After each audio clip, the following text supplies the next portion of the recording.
रुङ हजुर अब मेरो त हिजो बिच्छी खाइसकेपछि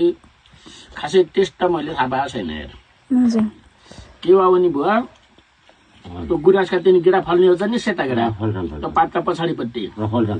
तिनी टिपेर कपी खाइ हेर्नुहोस् त्यहाँबाट अलि बाक्लै जो थिएँ निकालेर हातले टिपेर होइन त्यही पातैसित ल्याएर अलि बाक्लै थियो कपी खान्छु भन्दाखेरि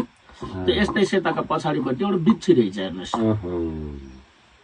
बिच्छी त्यो झुसिलो जस्तो बिच्छी रहेछ कप मुखा गयो मुख त तपाईँको यस्तो पोल्यो कि त्यो बाँको खाँदाखेरि जस्तो जस्तो गरायो कि मलाई कसो कसो त्यहाँबाट ढोलामा कागती हम्की भने कागतीले भन्दा 47 चेराले त्यो साथ 20 हुन्छ चप्प सुत्त हालेँ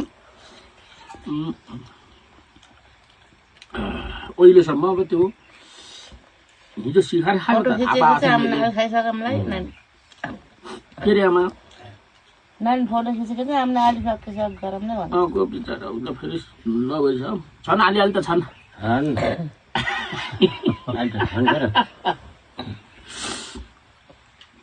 बुवा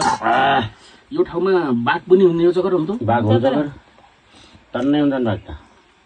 बाघ र पल्टाउँछ नि बारी ठुलै उसको दिशा देखाउँथेँ कि मैले देखाउँ ठुलै बाटोमा हेर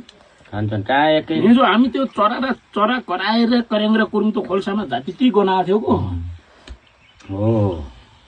चरा देख्यो भने चरा कराउँछ नि चरा चुरुङ्गीको आवाजै अर्कै खालको हुन्छ सेल्फीहरू देख्नु गराउँछ कराउँछ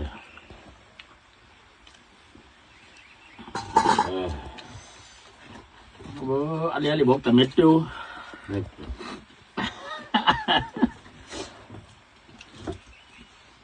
अब पछि त्यो आलु लगाएर आमा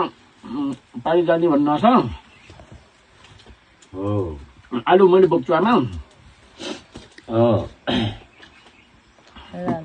बोल्नु नगर ल ल जाम्ला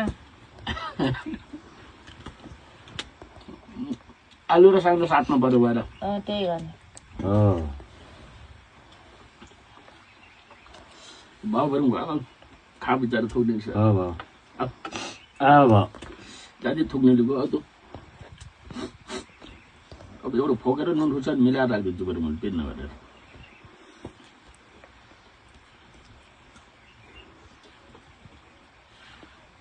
आलु मिठो औधी मिठो कि अन्त ढोर पाटन जस्तै हुन्छ यहाँ हुने रहेछ कि